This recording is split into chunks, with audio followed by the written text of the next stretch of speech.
Welcome back to the Wellness at Your Home podcast. I'm your host, Vinny Muscatello, with my co-host, Jack Baccaro. It feels like we've been gone for a little bit, but we have a good show tonight that we're really excited about.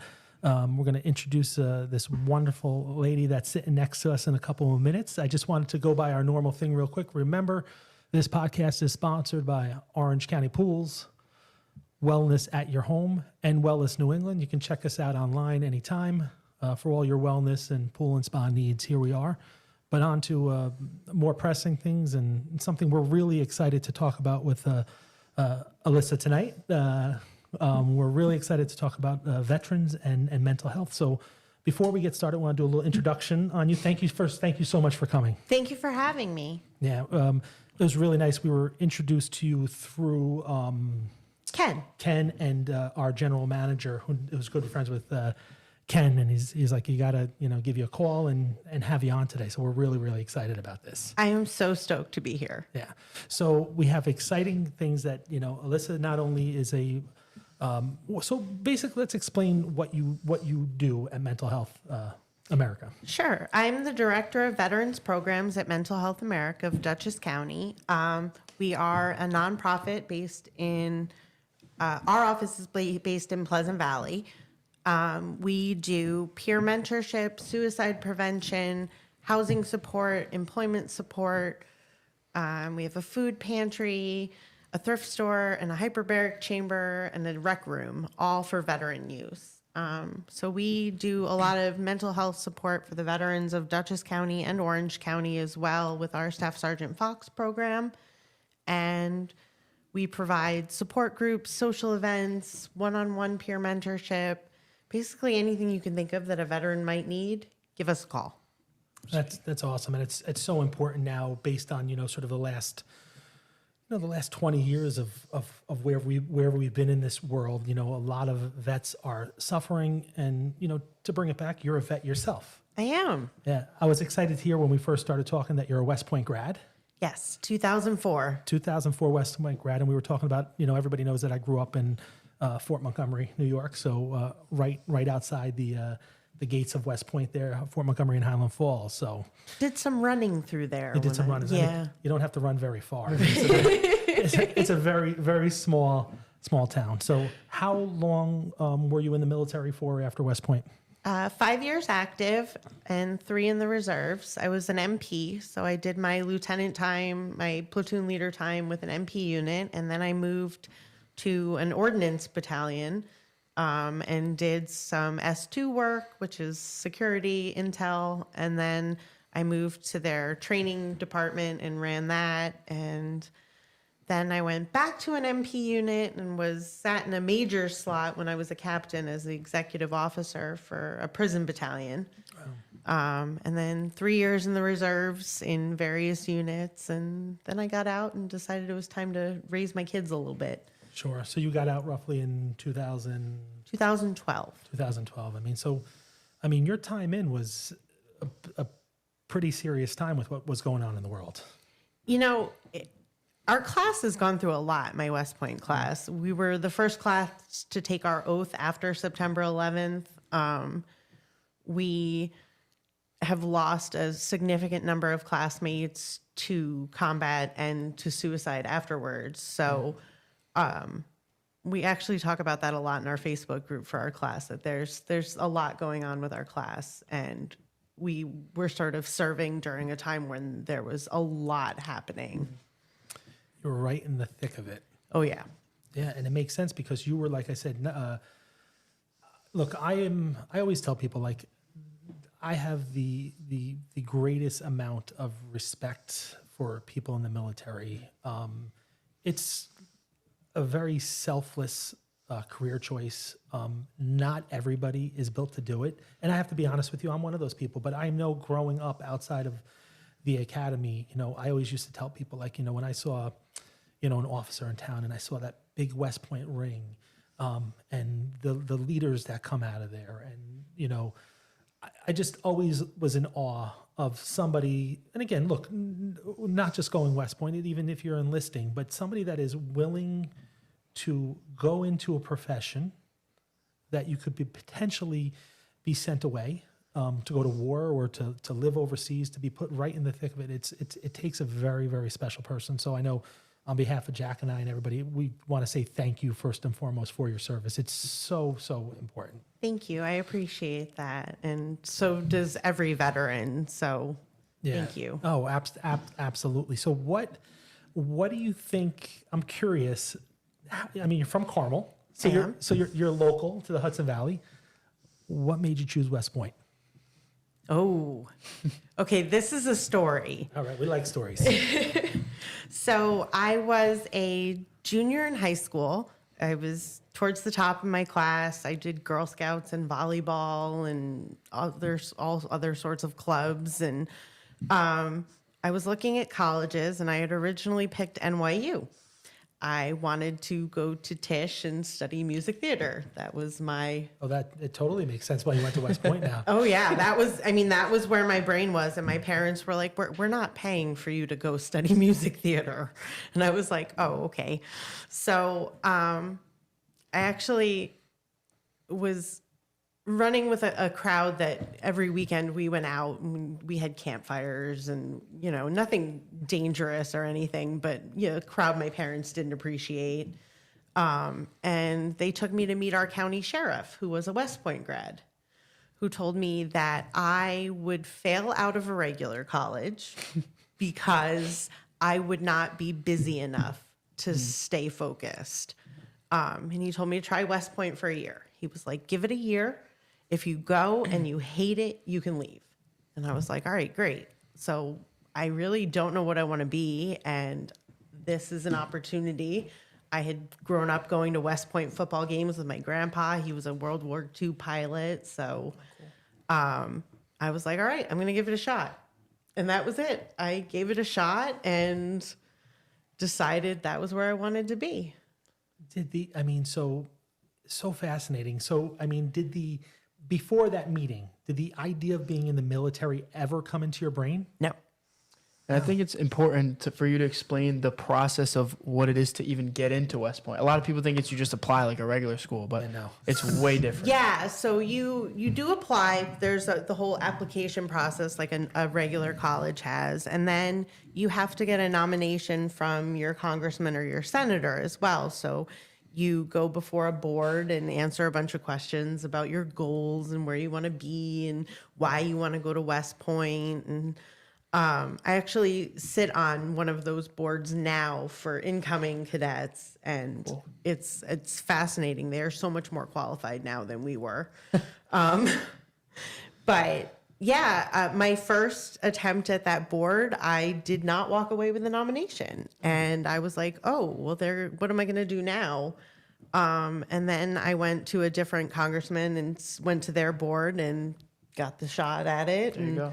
So I took early acceptance and I was in and ready to go. I think it was like November of my senior year.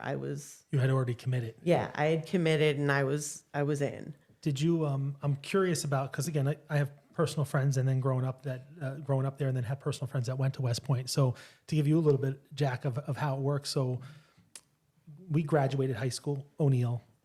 Any of my friends that were going to West Point, or to like my buddy Joe, I was just talking about, who went to the Air Force Academy, they weren't at graduation. The reason being is they were already on their way for that summer, fun summer training. Beast. Yes, beast.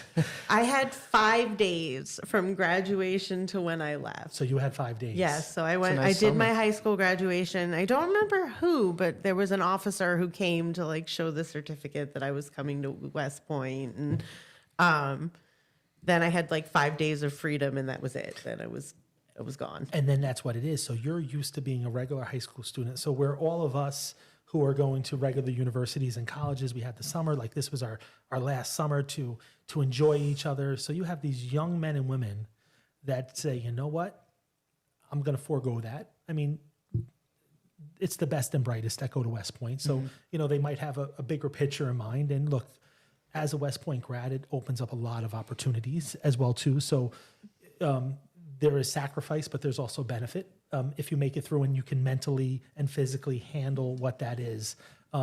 but so you're going through Beast, and then where we're all partying and having fun and hanging out, you guys are sort of in the thick of it again. And was it culture shock when you first got there? Yes. Yeah. I grew up with very liberal hippie parents, and so I was a liberal hippie child, and I had no idea what I was getting myself into. I did hundreds of push-ups for rolling my eyes at my cadre. That was my big one. I was always rolling my eyes at people. And then I actually made it through. This one makes me proud without having to walk any hours. I don't know if you know what walking hours are, but yeah, I made it through with no hours because the Sultan of Brunei came and granted amnesty. Really? Yes. Whenever a head of state shows up, they can grant amnesty, and any of the cadets who are in minor trouble are no longer in trouble. So he came, he granted amnesty right before I was supposed to walk my 5 hours, and I was like, yes. That's awesome. Shout out to him. That's awesome. Yeah. So, but it's a big change, and I was 17 years old. You're a 17, 18-year-old kid away from your parents, away from your family, immersed in this new culture, immersed in this new world, and you kind of feel alone. Yeah. I could definitely understand that. I think kids feel that normally in a normal circumstance when you're moving away from your parents, but when you're really put into that situation, I can imagine that it's even tougher. Thankfully in Beast, they split the summer. So halfway through the summer, you get a 10-minute phone call. So you can call your parents or whoever, and you get letters. There was lots of letters when I was there. That was one of my favorite parts of the military in general, was getting real physical paper letters from people. Yeah. How do you think, so as we continue sort of down this journey where you went to West Point, you were a Spanish and Portuguese major, so you were a language major. Yep. To where we are now. So we're talking about mental health today. We're talking about veterans. Take Jack and I down sort of where everything changed or how you got, I'm sure it was out of West Point when this all happened. Yes. So I served my career as an MP. I got out after 8 years. Spent a couple of years raising my kids and running a little home sewing business. I sewed children's clothes and tested sewing patterns for a few years. And then in 2016, I decided to split up with my kid's dad, and I packed my kids in a U-Haul and we moved 3,000 miles back to New York. And I took a job in banking because I figured this is what West Pointers do. You go into corporate world and you go climb a corporate ladder. And I hated it. I was miserable.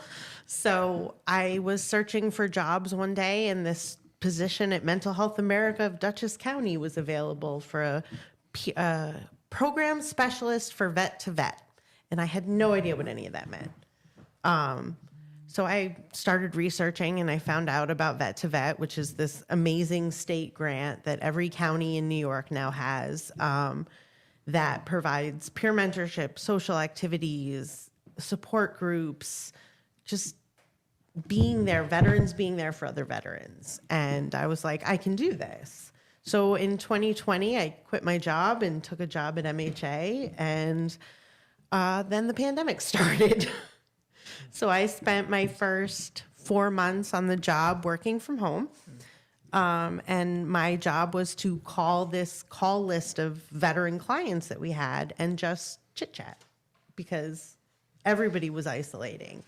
And we wanted to make sure that while our vets are now back in isolation, that nothing is going to happen to them. So I got up every morning and made my coffee and just started making phone calls. And so I did that for about 3 months. Then we went back into the office. I ended up taking over our housing program first, which does rental support. We can pay rental arrears, first month or security, moving expenses, that sort of stuff for a vet who's homeless. I took over that program, and then I saw this grant come up, a federal grant for suicide prevention for veterans. But they made this big deal about it being non-clinical. And I was like, that sounds cool. Like, this is something we can do to actually help our vets internally. So I applied for that grant and took over managing that grant. And with that grant, we do all sorts of awesome sort of alternative therapies. We do art therapy, equine therapy, music therapy, Reiki, meditation, and yoga. Oh, wow. And then my boss retired and I got selected to take over as the director. And so now I run for the 4 major grant programs that we have, a couple small minor grants from awesome foundations who support our mission. And I have a staff of 12 veterans and 1 civilian who keeps us in line, because 12 veterans need 1 civilian to keep them in line. But I became really passionate about mental health and veterans along the way, because I started losing classmates and I started losing soldiers I had served with. And while a loss in combat is soul crushing, when you're home and you think that you're out of it and you've made it home safe and you're moving on with your life and you lose somebody, it just leaves this gaping hole. And it affects all the other veterans who you interact with too. And so mental health became one of those things where it was like, you have to check on your buddies. Like, you have to check on your soldiers forever. It's not like I got out, walked away, and I don't talk to them anymore, because they still need that support. And so programs like ours provide the socialization that veterans don't usually get. They provide a safe space for veterans where everyone around you has been through something and they get you, and you don't always have to explain yourself. So it's awesome that MHA has these programs, and I love that I get to help support the mission. Yeah. How do you, so obviously, you're dealing with the worst of the worst situations. Someone blew up a grenade next to me, like just crazy out of their stuff. Like, as you, the person who they look for to help them and kind of guide them into a more positive light, how do you balance the, being at work and helping people, and then having a work life to be like positive for your kids? And like, how do you manage that? I'm really bad at it, actually. No, that's not true. I used to be really bad at it. For me, it's important that I maintain a therapist. I have a therapist at the VA who, even if I don't see her for 2 months, if I send her an email that I need a session, she will get me in. Nice. And I have that person to then, get out what I've seen at work and what we've gone through, and then I'm not taking it home anymore. And then I try to have a really good balance of time when I'm not at work. I take a day off when I need it. The mental health days, my boss is so supportive of mental health days. If you need a day, take your day. And I say the same to my staff. Like, you have to be able to walk away from the job every now and again. And then I do lots of stuff with my boyfriend. We go to comedy shows and concerts, and he has a drone, so we go out and fly the drone. Love it. Well, he flies the drone. I just stand there, but... Do you watch the video of him flying the drone? Yes. Okay. Good. No, it's so important to, when you're in a field like you are and you're dealing with such heaviness, to be able to talk to somebody. I always go back to like The Sopranos, because when, Tony, if you watch The Sopranos, Tony had his therapist, and then she had her therapist to talk to about all the stuff that she was dealing with based on talking to Tony Soprano. But it's so important. And I think, one of the things that's really important to Jack and I, and why we sort of love to talk to people like you, is to obviously look, I think mental health has always been sort of stigmatized. And I think, as we enter into this new world where interpersonal connection is going away, People are sort of glued to this. I think it's more important than ever to let people know to not deal with this, that you do have these relationships and there needs to be that human connection, and you need to talk about things. And especially with vets and with, I only hear, what we see on the news and what you read about online. But again, we just went through a 20-year period of multiple wars. I get nervous myself. I mean, I look at the world we're living in now, and it scares the hell out of me. I have kids. I have, a son that's 13 years old and a daughter that's 13 years old. And what is this world going to be in 5 years? What is it going to be in 10 years? And everybody says, look, the world has always been crazy, but with technology and with the 24-hour news cycle, it's right in front of your face. So I can, I think about people that have suffered had traumatic experiences, have suffered traumatic injuries, and how triggering that stuff could be as well too. So you used to be able to you can't get away from anything anymore. Oh no, it's everywhere. Yeah. And like for me, I try to stay fairly informed politically and socially, and so I'm forever seeing these images that I know they trigger me, and they're there anyway. That's the tough part. It's always that I tell my wife all the time, like I'm so much happier when I don't look and sort of just push aside and just live my life. But then I feel like I'm not informed about what's going on, and I feel like I need to be informed for my family. So it's such a weird thing. Such a weird conundrum. Yes, because again, it's in our face constantly. Like, right when we walked in, Jack was reading an article about, Israel now attacked a pipeline in Iran, or blew up so all of this, these, I'm like, oh my God, I want to go like live on 20 acres in the middle of nowhere and build but you can't live life like that either. So, yeah, it's tough. What do you think the most, what is the thing that's affecting the vets you see the most now? Ooh, that's a hard one. It kind of splits, I would say. My older vets, like Vietnam era vets, they came home to a different world than what we came home to. And a lot of them came home, were treated horribly, and just bottled up everything that happened. Mm-hmm. And as they're getting older and they're starting to have health issues that are related to things like Agent Orange exposure and all the chemicals that were used on the ships and things like that, they're starting to have to face all of these feelings that they haven't dealt with in 50 years. Mm-hmm. And it's a lot. And there's always survivor's guilt. Survivor's guilt is always one of our, that's a big one for every veteran I know, whether you served in combat or not, feeling like I survived, but someone else didn't. Why me? Why am I still here? Yeah. I feel like that gives me a sense of purpose, at least for me. Yeah. But a lot of people, it can just tear you apart. And then our younger vets are a little lost. They're looking for their community still.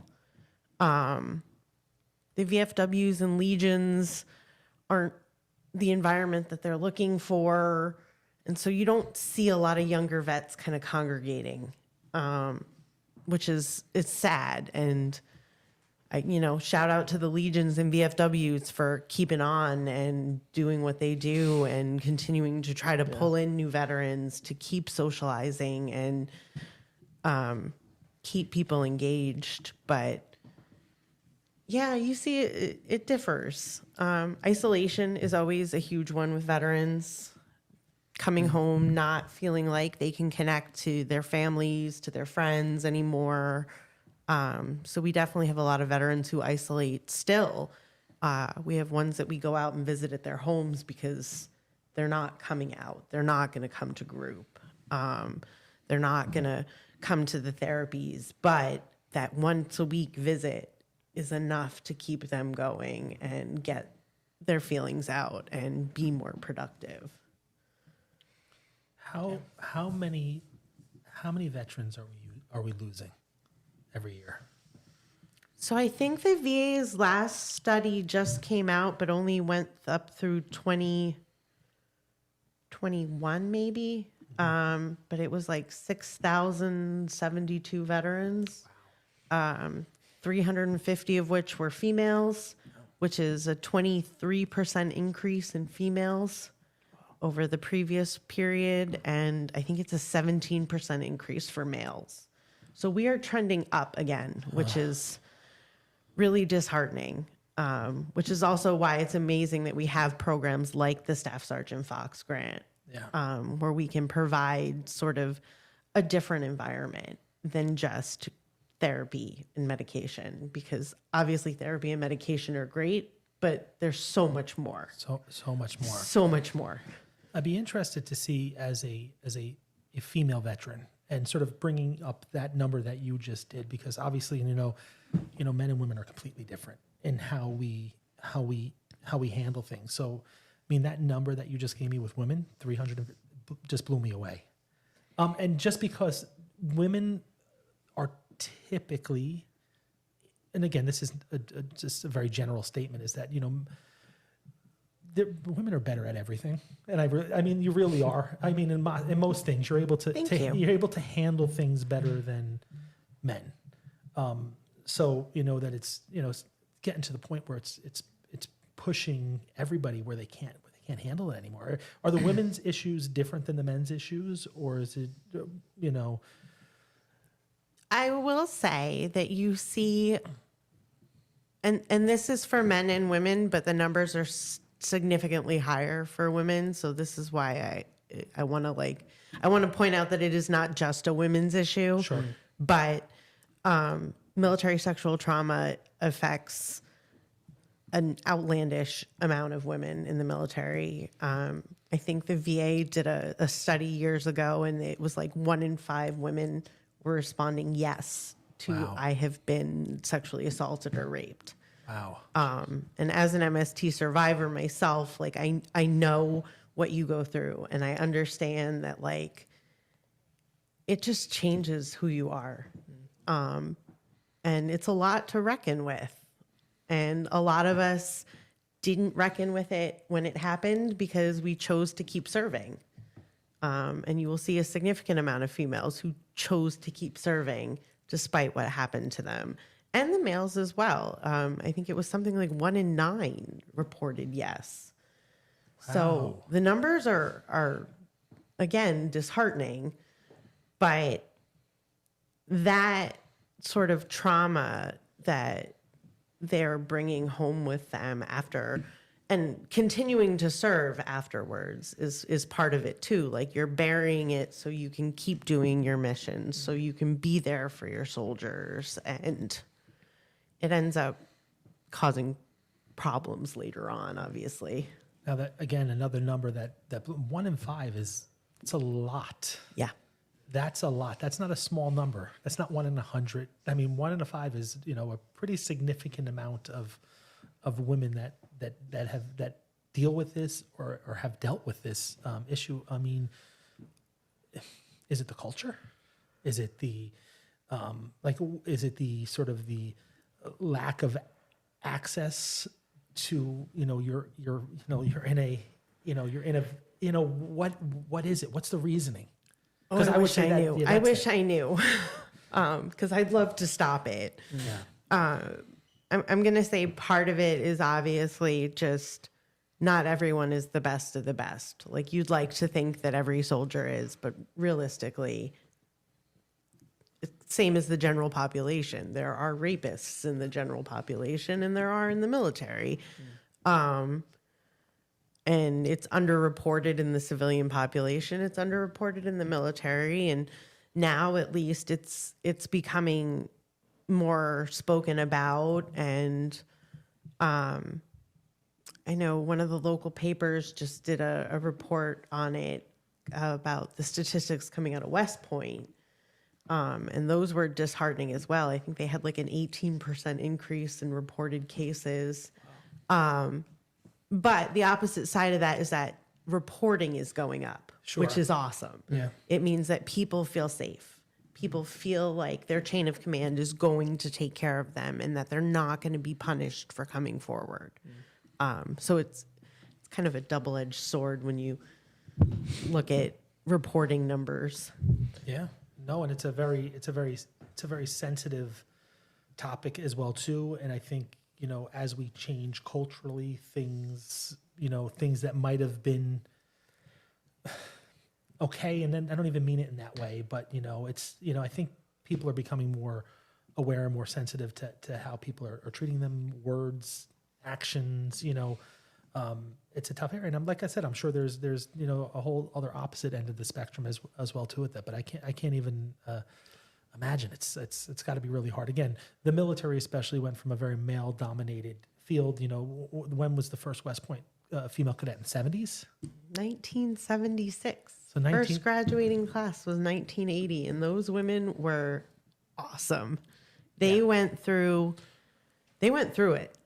Yeah. They were not welcome there, and they were not treated equally, and they are some of the toughest women I have ever met.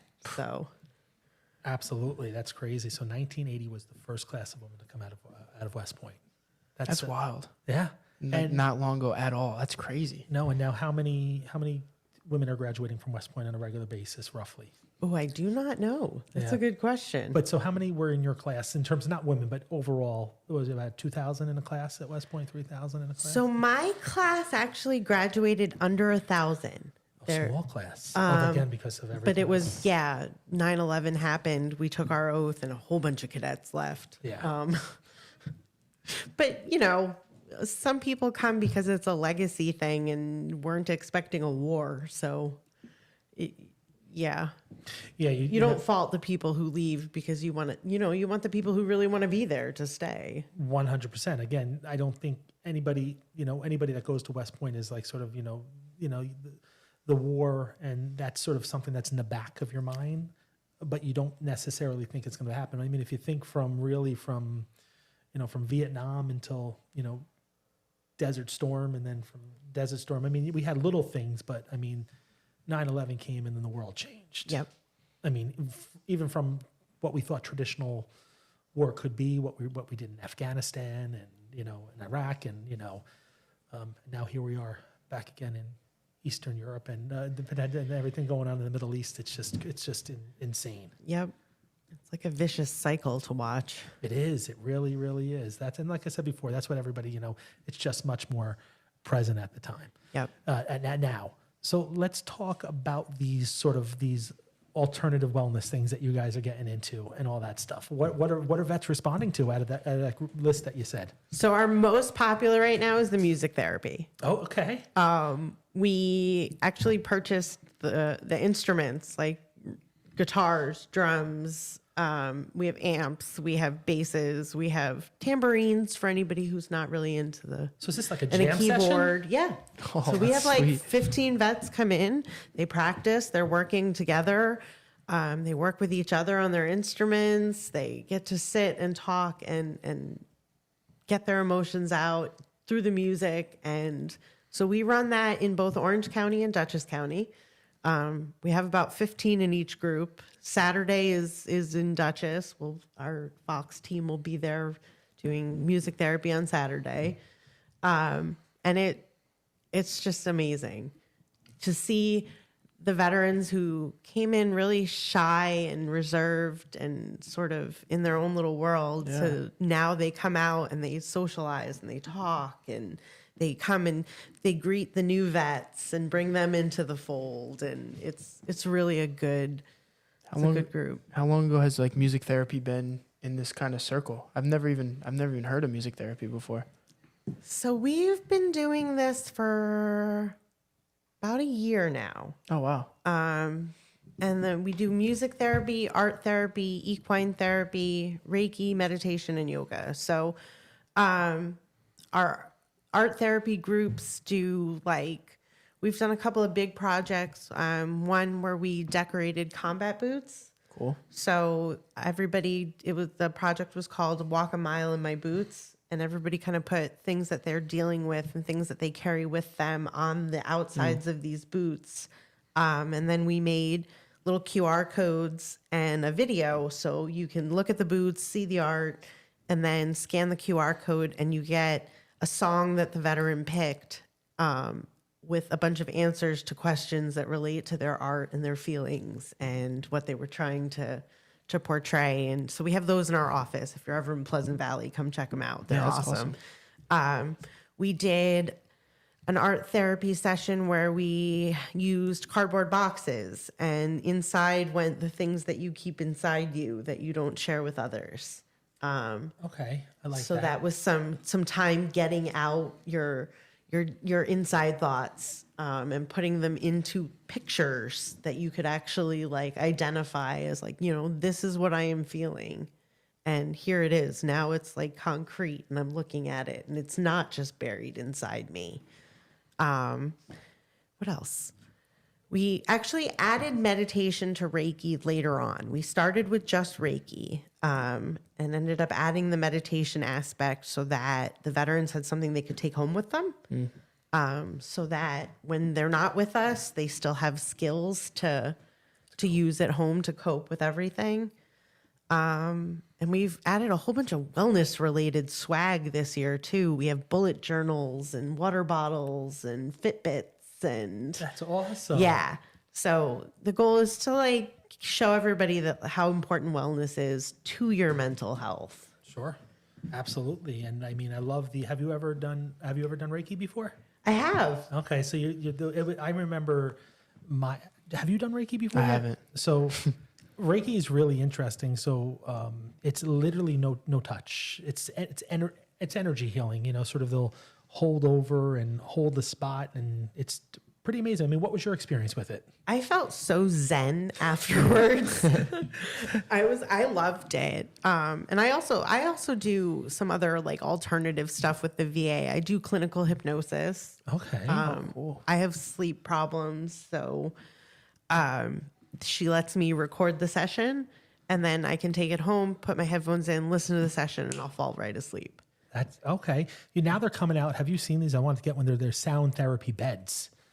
So basically, the music or the sound or the meditation is immersed in this bed, and you lay down, you put headphones on, and you zone out. There's a couple of different ones out right now. I mean, the beautiful thing of what's happening right now in this current time is that there's a reawakening of alternative type of practices, spirituality, this energy that's coming out where people are maybe sort of just, I think COVID had a lot to do with it. I think the past 20 years of what we've been through have a lot to do with people are revisiting, even with us, with the saunas and the cold plunges. I mean, that people have been doing hot and cold therapy for thousands of years, but now people are starting to say, you know what, maybe there's something to this. Outside of what Jack and I talk about all the time of, there's such a place for Western medicine. It saves tons of lives every year, and there's a major need, but there's also times where you might not need a pill. You might need to sort of find another way to heal, because again, we've talked to many doctors, and a pill is just treating a symptom. It's not treating the root cause of what's going on. And sometimes you need that pill to survive, to do things, but if you're dealing with other things, there might be a way. And that's, I think, so important too on this other grant that you're doing with this other stuff, is that, sometimes, vets dealing with mental issues can be highly medicated. And what we talked to Ken about, I mean, Ken is a fascinating guy. Yeah. I mean, just when you're in his presence and he's talking, he's so engaging, and he's a big guy, and he had a rough go at it. He was not he to his own, he said he was tough. I mean, he was not a hunky-dory guy, but you see him now and he's very approachable, and he has an energy about him that bring people him, but and his experience. So going down this alternative path, I know Jack and I are really excited about it because we're so into it. I mean, and Jack is really locked in with the wellness. He has his own story and his own journey. And I'd be curious to think, because Jack, I hope you don't mind saying this. No, I already know it's going. No. So Jack has been toying with joining the military.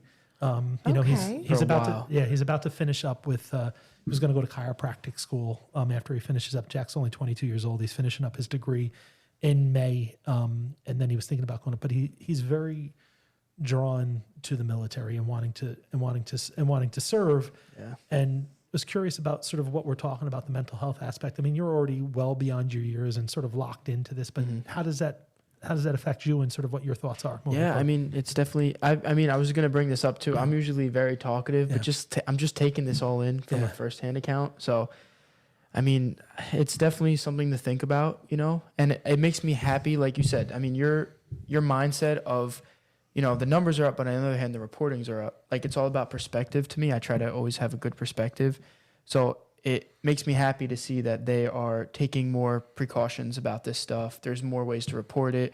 There's I'm blown away to hear that they have music therapy and equine therapy, and especially hypnosis, because hypnosis has been around and everyone's like, there's a lot of stigmatism towards it. But it definitely, I'm happy they're getting, their stuff together, because if we don't have vets, if we don't have the military, what are we going to do? You got to take care of the people that take care of us in our home front. So on one hand, I'm happy to see it's changing. On the other hand, I'm like, it is something to think about before joining, But I don't know. I've had this drawn toward the military for a while, like for years. Talks about it all the time. All the time, like once a day. Well, with your attitudes towards wellness too, you would be amazing in the military. Yeah, because appreciate that. you know then how to take care of your guys and what to look for and how to keep them safe. And you know that it's, you have this, that wellness focus is so important, and it's becoming so much more mainstream that even in the military, like, you can go to the chiropractor, you can go to the acupuncturist in the military, it's becoming more popular and more mainstream. And it's important because, again, and I was curious based on that. Now, obviously you work for Mental Health America. What is the military? How are they adjusting to this, and what are they doing? Because again, look, Mental Health America is a non-for-profit outside source, but then you have the military bureaucracy that runs this thing. So I think the military still has a really bad stigma towards mental health, but it is getting better, and it is something that we're starting to talk about in the open, even in the military. I have a classmate from West Point who's a psychologist, I think, and she deals a lot with mental health and soldiers, and she's really active in our class group, just to check on people. But I think, I don't know. I know it's a tough thing, and it's also, mental health is also hard because, look, the military's primary job is to go to war and to potentially kill people. So there's got to be, there's such a balance here because, again, look, I don't necessarily have an opinion on it, but you sort of hear what's going out there is, today's youth, this going, there's a feeler of softness that's happening. And, are we sort of losing the overall war based on, what, and then look, you can get deep into this of what Russia and what China and how they're bringing up their youth to be. So where is that sort of, you obviously want a soldier that is mentally strong, that's able to perform. I know this is like such a... No, it's so, because I think of like the reduced numbers of soldiers who are joining now, and how like the branches aren't meeting quota, except the Marines. The Marines always make their quota. Their uniforms are the best too. So, but you look at the problems with like making quota, and I don't know whether I believe that it's because there's a difference in today's youth, or if today's youth are looking at the veterans and going, no one's taking care of you. Yeah. Why am I going to risk my life? Why am I going to put myself in this situation if no one's taking care of you? So the better we take care of our veterans, the better our retention numbers should be, because... A great point, and I agree completely. Like I said, and I said it to you in the beginning. Look, me and the military, it would have never worked. It's not who I am. So again, like, I look at somebody like you, I look at a Jack who's even thinking about it, and it's, it takes a very, very special person, and those people who are willing to potentially give their life, and it's not even just giving your life, the breathing life. I'm talking about, like, I remember, like, it's the families of the kids. So, like, growing up outside West Point and going to O'Neill, like, these kids would have to move every 3 to 4 years. You start a new school, and then you're back up again. I mean, I look at my friends that are still in the military, and then every few years or 2 years, we're like, oh, we're at a new base, and you're uprooting your entire family. I mean, it's a sacrifice for everybody. Oh yeah. Every part of the family. Yeah. Not just the person going overseas and fighting. It's really a tough thing and an honorable thing. We actually have the benefit with our Staff Sergeant Fox program too of if we have a service member who qualifies for the program, we can check if their spouse also qualifies through the same mental health assessments. And then they qualify for services with us too. So they can do music therapy and art therapy and equine and all of that. That is amazing. And so important not to overlook the person who might not have fought in a war, but had to stay home with the kids and talk to the kids every night about, when is dad or mom coming home? Yep. So that's absolutely amazing that you guys are incorporating the spouses as well. So important to look at the whole picture when you're looking at mental health. Yes. Where do you see things? Where do you see things going? Where are we at here? Let's look into the future a little bit. Okay. So my ideal future? Yeah, absolutely. Or what's really, no. So there is some talk of taking our state Dwyer grant, which is our peer mentorship grant. It's named after PFC Joseph Dwyer, who sadly passed away after his service. And it has the sort of goal of preventing suicide as well, like the Staff Sergeant Fox program, but it's done in a different manner. But there is talk of taking that program federal, which I have reservations on just because of the grant aspect. Yeah. But the thought of having a federal program that does peer mentorship for veterans would be amazing. There's no federal program that does that right now, or anything similar, or Well, we have the Staff Sergeant Fox program, which is a new grant. It's just in its second year for nationally. There are, I think there were 80 grantees the first year, and I'm not sure how many the second. But that grant specifically focuses on suicide prevention and then the innovative side, but it is very much geared towards data collection as well. okay. Being a federal grant, a lot of what they do to justify their grants is you have to provide data, and everything is anonymized, which we love. So we can enroll active duty service members too, and your data is safe. Like the VA doesn't know who you are, only we do. You get like a unique code, we input your data, the VA gathers all of this, and I am hoping that when they look back on all this data, they see that these innovative programs are integral to helping veterans recover. And I'm hoping that they grow the program even more. 80 grantees is not a lot for a nation. No, it's not. If you look at it, like our Fox grant covers Dutchess and Orange counties. That's 2 counties out of 62 in New York. Yeah. So it would be amazing to see the Fox program be cemented as a federal program for veterans, and to add the Dwyer program as a federal program to ensure that peer mentorship is happening too. But that isn't enough. Dutchess County is awesome when it comes to mental health resources, I will say. Mm-hmm. We get funding from the county to operate our HERO and VET-TAP grants, which are housing and employment. And that extra little bit of, we can now help get you housed if you're homeless or about to lose your home. We can then find you a job. We'll write your resume. You need a certification course to qualify for that job. Awesome. We'll pay for it. We will get you employed. Then you're employed. Now you've got housing and a job, and you can focus on your mental health. Whereas before, your basic needs weren't even met. So you couldn't focus on your mental health because you're so busy focusing on, what am I going to eat? Where am I going to live? Yeah. And again, like we have a food pantry. That food pantry serves 20 to 25 veterans a month, but those veterans now can focus on something else. They can come in, they get their food, they know that they will be fed. And now you can go back and focus on, hey, I'm not starving now. I might enjoy music therapy. Sure. Is it I'm curious about, so we were talking about vet homelessness, which is another whole nother can of worms. Can of worms too.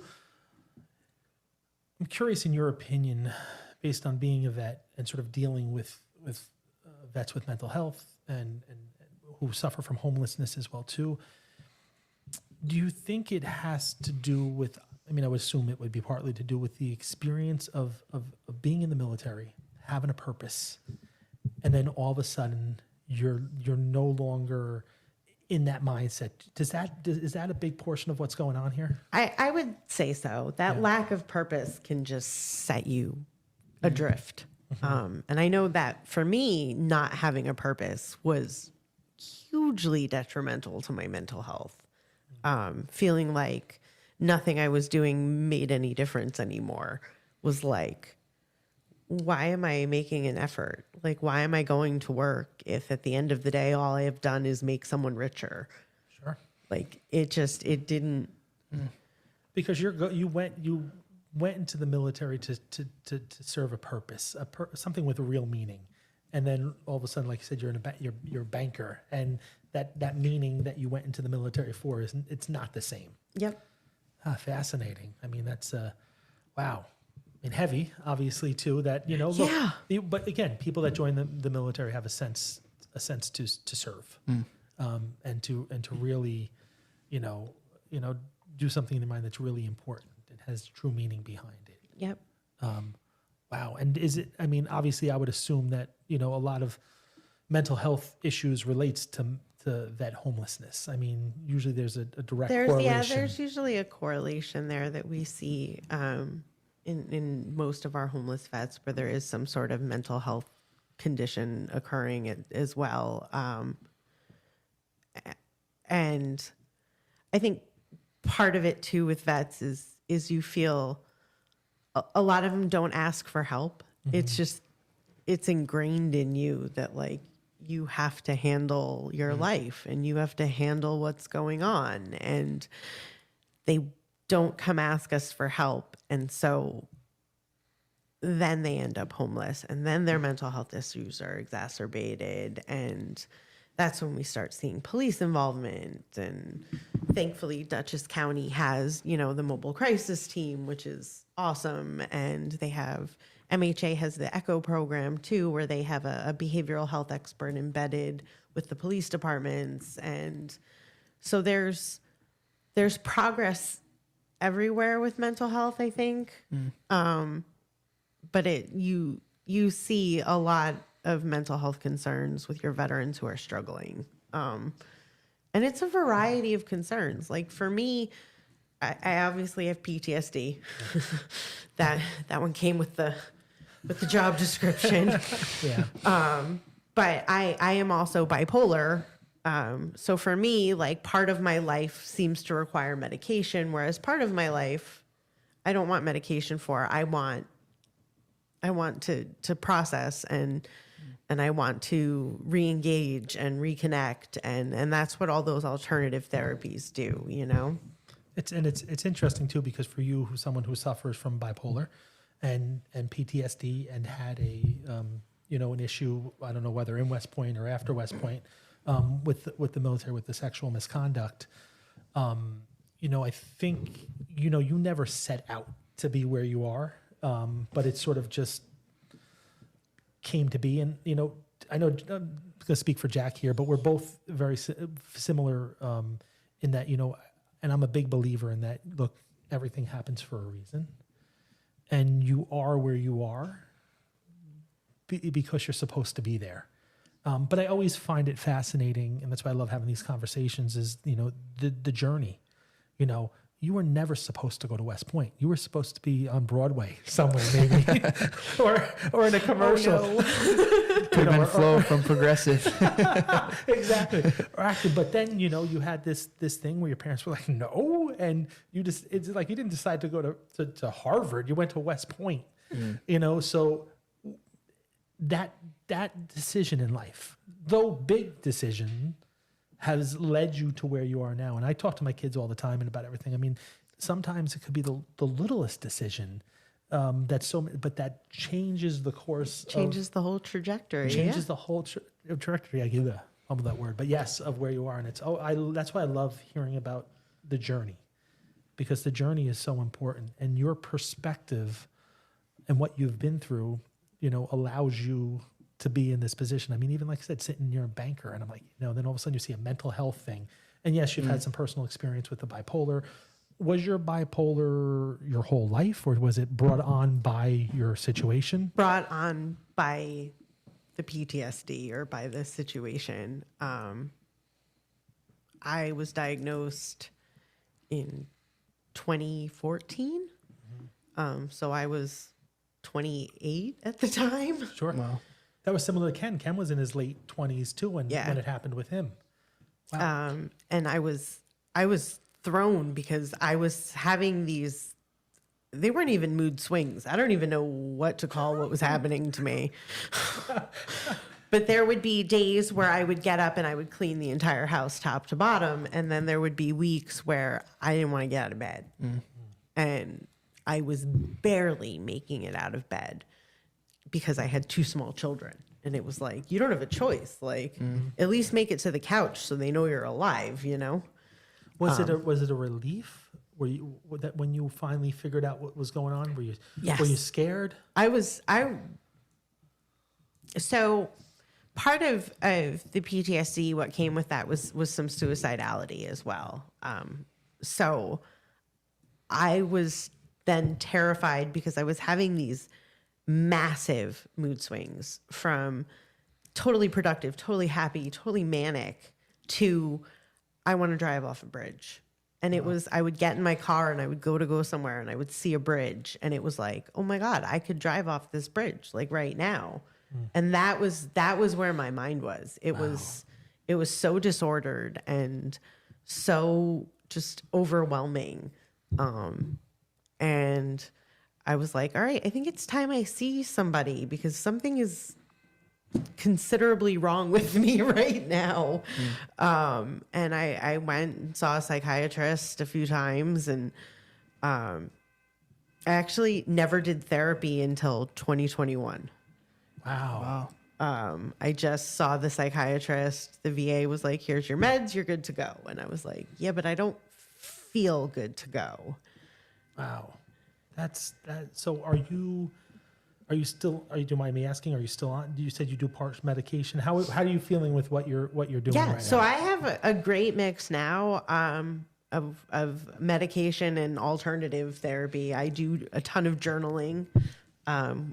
I have learned my own coping mechanisms, as I go along for the issues that I work through. Part of depression and PTSD is some memory issues. If you ever walk into my room, I have a calendar with absolutely everywhere I'm going written on it. And my work calendar on my phone is the same way. Absolutely everything goes on my calendar. Everything. I need to start doing that. My staff knows where I am 7 days a week just because it's on my calendar because I'll forget if it doesn't go there. I'm the same way. But I've learned, a lot of coping skills throughout the year, and I've had years, and now I have a nice, I take meds for bipolar. I don't take anything for the anxiety anymore. I've learned that between the hypnosis, the acupuncture, and the box breathing that I don't need it, which is phenomenal. It's amazing that you're able to not have to, that you were able to eliminate a medication. To take out anxiety meds because that was years that I was on that. Wow. And you end up on this cocktail of medications from the military where they're like, well, all of this stuff is wrong with you. So here's all these meds that may or may not work well together. And we're just going to give you all of them. We're beeping all over the place. I know, too. car horns. I think it's, Jack, I'm sorry when I heard the car horns. I looked. ADD kicked in for sure. Distracted. But I think on a serious note, it's very important to give people their flowers while they're here, like give them their credit. And first of all, like I'm very, like I said, I talk a lot. I'm never quiet. And I'm just like taking in your story. Like you are such a badass person. Sorry for cussing. But It wasn't me. Yeah. Like it takes a type of person to come on here and talk about the MST, talk about, you're manic, you're bipolar, you're all this. So thank you for sharing that, especially coming on here with an old man and a young, I was waiting for that. Hey, Just coming on here with an old man and a young, just young people you don't kid, know, yeah. and being vulnerable and, trying to get your story out there to talk about everything that happened and that there is positivity after all the crazy stuff you've been through. So thank you for that. Also, too, I'll look at the camera while I say this. If you guys ever need help, military, non-military, if you're going through something, I mean, you're a product of, you could change. You're not your story. Yeah. It's part of you. It's part of your journey, but it's a choice to be happy. You got to actively, go through that. So on a positive note, I have a question on every single thing you've been through, from West Point, from deploying. I saw you were deployed in Egypt. We didn't bring that up, but I saw that. Like, what is something that you were most proud of that you've been through? Oh, my kids, 100%. My daughter was actually a pretty traumatic birth. Just to add to the fun, they induced her 2 weeks early. They had to break my water. I started active labor at shift change. So all of a sudden there was like 12 people in the room. oh jeez. And then she wasn't breathing, so they had to like quick grab her and hand her off to the pediatrician. And she was pretty traumatic. But I am so proud to have made it through both of their births and to get to watch them grow into the amazing people that they are. I think if we were to look more at like my career and what I'm most proud of, I think being able to share my story is actually probably the most important thing to me, because I know that I have opened up about MST and I have helped other people open up because I was willing to share my story. And that to me is super important, because there are so many soldiers out there, and airmen and Marines and, coasties, but there are so many people out there who have been sexually assaulted or raped, and they keep it to themselves because there's stigma, there's shame, you just want to get past it, Sure. But being able to like confidently now say I was raped and I have made it through the other side. Yeah, I still have issues, but I am happy. I am healthy. I am in a productive, healthy relationship. Being able to say all of that and share all of that and show people that there is a light on the other side, I think is something I'm really proud of. That's awesome. Yeah. It's amazing, and I'm hoping once we post this out there, and that like I said, it's so important for people that are in this situation that don't see the light, that there are people that have been there, been through it, and are leading wonderful, productive lives. So how does somebody get a hold of you? And this could be, they could be active or veteran, or just see, active or veteran. Orange County, Dutchess County, anywhere in the United States, honestly, call me. I will connect you to the resource that you need.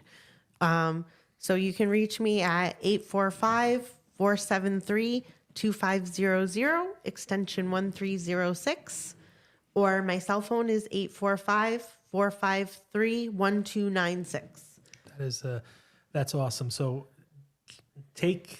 everybody who's struggling should take you up on that, and reach out, and you'll help them wherever they are, direct them in the right way. That's so important. You're not alone. There's a lot of people out there that care about you. Just don't be afraid to say something. Your life is worth it.